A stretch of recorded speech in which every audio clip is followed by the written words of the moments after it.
अच्छा है मार्केट में पिछले 2 से 3 ट्रेडिंग सेशन से। और आज जो स्टॉक मैंने चूज किया है वो है डीबी रियल्टी।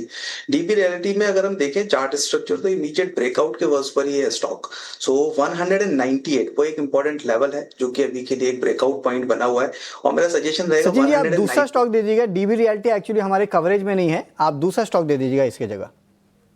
बिल्कुल, तो फिर हम सोभा पर फोकस कर सकते हैं। सोभा में भी एक अच्छा मूव है आज के ट्रेडिंग सेशंस में, 1435 के आसपास स्टॉक मूव कर रहा है और यहाँ पर हमने कंसोलिडेशन के ब्रेकआउट आज नोट किए हैं। साथ साथ में एक वॉल्यूम जो है वो बढ़ता हुआ, यानी कि वॉल्यूम स्पर्ट भी स्टॉक के अंदर नोट किया गया है एंड स्टॉक प्राइसेस ऑलरेडी अपने 50 एंड 21 डीएमएस के ऊपर मूव करते हुए नजर आ रहे हैं। मुझे लगता है सोभा में एक जो है वो कमिंग डेज में और फर्दर स्ट्रेंथ कंटिन्यू होती हुई नजर आ सकती है। करंट मार्केट प्राइस से भी मैंने यहाँ पर बाय इनिशिएट किया जा सकता है। लोअर साइड में एक स्टॉप लॉस प्लेस करना रहेगा जो कि रहेगा 1380 के आसपास में, और इवन 1380 ये बेस्ट लेवल है जिसको आप एक स्टॉप लॉस कंसीडर कर सकते हैं। एट करंट मार्केट प्राइस से बाय ले सकते हैं। अप साइड में जो टारगेट्स लग रहे हैं वो करीब 1490 और 1520 रुपए तक के लग रहे हैं। सो ये दो targets on the higher side में मैं सजेस्ट करूंगा। पहला टारगेट 1490 और दूसरा रहेगा 1520 रुपए का। इसके बाद में दूसरा स्टॉक का जो है वो फार्मा सेक्टर से है। हालांकि देखिए तो फार्मा में मोस्टली स्टॉक्स जो है वो थोड़ा सा लाइक इंडिसेस से मूव दिखा रहे हैं, बट ये जो स्टॉक है जिसका नाम है ग्लेनमार्क फार्मा, ये लोअर साइड से कुछ रिकवरी मूव अटेम्प्ट करता हुआ नजर आया एंड प्रायर डे पर एक वॉल्यूम बाइंग हमने देखी थी, आज फॉलो बाइंग वापस से कंटिन्यू होती हुई नजर आ रही है। साथ ही साथ में स्टॉक प्राइसेस अपने 21 डीएमएस के ऊपर सस्टेन करते हुए दिख रहे हैं।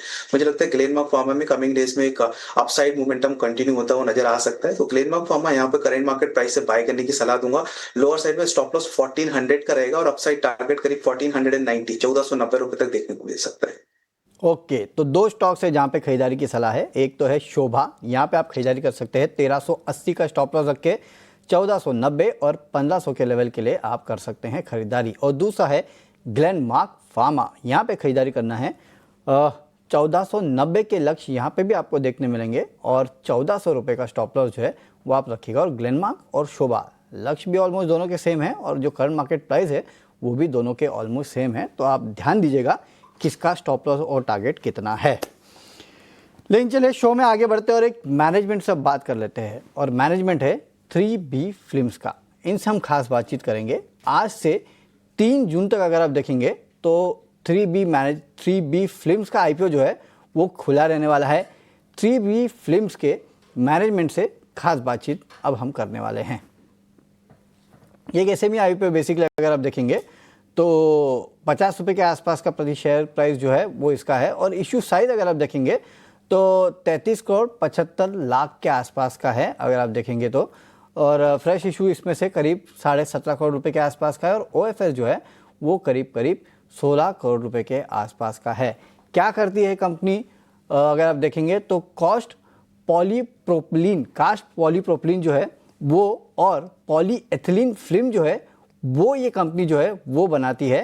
पैकेजिंग और थर्मो फार्मिंग जो है उसकी एप्लीकेशंस जो है वो इंडस्ट्री को ये सप्लाई करती है। दुबई, नेपाल, श्रीलंका और कई अफ्रीकन देशों में अगर आप देखेंगे तो ये एक्सपोर्ट करती है, और प्रोडक्शन डबल करने का जो है वो इस कंपनी का सालाना कहीं ना कहीं यहाँ पे लक्ष्य है।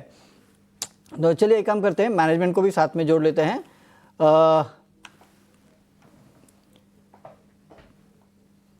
तो पहला सवाल लेते हैं यहाँ पे। एक काम करते हैं कि मैनेजमेंट थोड़ी देर में हमारे साथ चले, तो अशोक भाई हमारे साथ जुड़ चुके हैं फिलहाल कंपनी के मैनेजमेंट। सर सबसे पहले बताएं कि आपकी कंपनी करती क्या है और IPO के पैसे का इस्तेमाल आप कहाँ करने वाले हैं?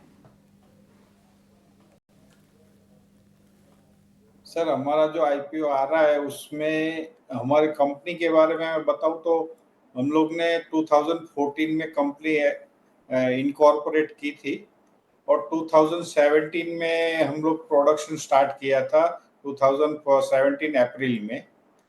और हम लोग CPP फिल्म बनाते हैं, उसका फुल फॉर्म है कास्ट पॉलीप्रोपिलीन फिल्म।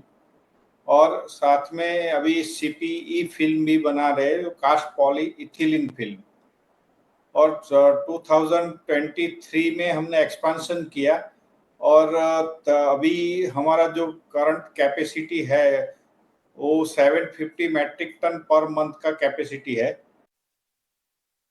ओके चलिए ठीक है सर। सर आगे चल के स्ट्रैटेजिक ग्रोथ आप किस तरह की करने वाले हैं और कंपनी की गाइडेंस क्या होगी अगले 2 से 3 साल के लिए, खासकर अगर आप देखेंगे, और करंट कैपेसिटी यूटिलाइजेशन जो है यानी कि क्षमता जो है आपकी किस तरह की कंपनी यूज़ कर रही है? सर अभी हमारे पास 2 सीपीपी लाइन है और हम लोग ज़्यादातर स्पेशलिटी फिल्म में काम करते हैं। स्पेशलिटी फिल्म ऐसा है कि जो भी पैकिंग होता है फूड प्रोडक्ट का या नॉन फूड प्रोडक्ट का पैकिंग होता है तो हाई स्पीड में पैकिंग हो पाए इस तरह से हम लोग फिल्म डेवलप करते हैं और मार्केट में फिल्म हम लॉन्च करते हैं। तो ज़्यादातर हम लोग स्पेशलिटी फिल्म में है और स्पेशलिटी फिल्म में मार्जिन भी अच्छा है और कंपनी का ग्रोथ भी 3 साल में रेगुलरली ड्रास्टिकली मतलब रेगुलरली बढ़ा है और एवरी ईयर तो अगले 2-3 साल में हम लोग जो भी अभी करंट हमारा ईबिटा लेके हम चल रहे हैं उससे हम आगे बढ़ पाएंगे। और दूसरा है कि हम अभी स्पेशलिटी फिल्म में नई फिल्म काफी फिल्म डेवलप कर रहे हैं तो वो फिल्म डेवलप हो जाएगी तो उसका भी प्रॉफिट जनरेट होगा तो ईबिटा हमारा बढ़ेगा। तो चलिए, तो एबिटा यहाँ से बढ़ने का पूरा अनुमान है। लेकिन सर आपकी कंपनी जो है वो सीपीपी और सीपीई फिल्म जो है उसमें कारोबार करती है। कौन से एंड यूज कैटेगरीज है या फिर कौन सी कंपनी है जिनको आप केटर करते हैं? और अगर आप ये भी बता सके कि आगे चल के ओवरऑल डिमांड ट्रेंड्स जो है वो कैसे देखने मिलेगी और क्लाइंट कितने कॉन्फिडेंट है ओवरऑल डिमांड को लेके? ज्यादातर जो अभी सीपीपी फिल्म है वो फूड ग्रेड में ज्यादा फूड पैकेजिंग में ज्यादा यूज होता है। फूड पैकिंग में यूज होता है तो जो अभी लाइक कन्फेक्शनरी में बिस्किट चॉकलेट वेफर में पैकिंग में यूज होता है और सीपीपी फिल्म ज्यादातर स्मॉल पैक में ज्यादा यूज हो रहा है और सीपी फिल्म है वो बड़े पैक में यूज हो रहा है। जो सीपी फिल्म का एक बेनिफिट ये है और सीपीपी का भी सेम बेनिफिट है, कास्ट पॉलीप्रोपिलीन है और कास्ट पॉलीइथिलीन है तो उसका फिल्म का जो ट्रांसपेरेंसी है वो अच्छा रहता है। ऑलमोस्ट 96% ट्रांसपेरेंसी रहती है तो कोई भी फूड पैक होता है तो उसको ट्रांसपेरेंट क्लियर दिख सके उस हिसाब से फिल्म का पैकिंग होता है। चलिए सर, ठीक है सर, लेकिन कंपनी की मार्जिन प्रोफाइल कैसी है अगर वो आप बता सके, खासकर कंसोलिडेटेड बेसिस पे, और आगे चल के किस तरह का आउटलुक है मार्जिन को लेके, आप इसको किस तरह से बढ़ाएंगे, इस पे अगर आप थोड़ी रोशनी डाल सके सर। मार्जिन अभी अपना हमारा जो है अभी अराउंड 20 से लेकर 22% तक का ईबिटा है पर हम बढ़ाएंगे। जैसे अभी हम लोग ये आईपीओ के बाद हम एक्सपांशन करने वाले उसमें हम लोग फॉरवर्ड इंटीग्रेशन करने वाले। फॉरवर्ड इंटीग्रेशन में हम हमारी फिल्म यूज करके प्रिंटिंग एंड लेमिनेशन करके फाइनल जो अभी एंड यूजर को हम नहीं दे पा रहे वो हम एंड यूजर को देंगे, उसमें प्रॉफिट जनरेट होगा। प्लस अभी जो भी फिल्म हम लोग फिल्म प्रिंटिंग और लेमिनेट करेंगे उसका पाउचेस भी बनाएंगे तो एंड यूजर को डायरेक्ट हम पाउचेस सप्लाई कर सकते हैं तो उसमें भी प्रॉफिट जनरेट होगा। जो भी लैमिनेट अडेसिव लैमिनेट फिल्म और पाउचेस है उसका जो प्रॉफिट जनरेट होगा वो और गेन करेगा। कैपेसिटी एक्सपांशन जो है वो ये कंपनी करने वाली है। लेकिन सर अगर आप बता सके कि जो एडेसिव लैमिनेटेड बिजनेस है उसका फ्यूचर प्रोस्पेक्ट्स किस तरह का है और क्या कोई केपेक्स प्लान आपने प्लान किए हैं? हाँ, यही इसमें ही हम लोग कैपेक्स कर रहे हैं।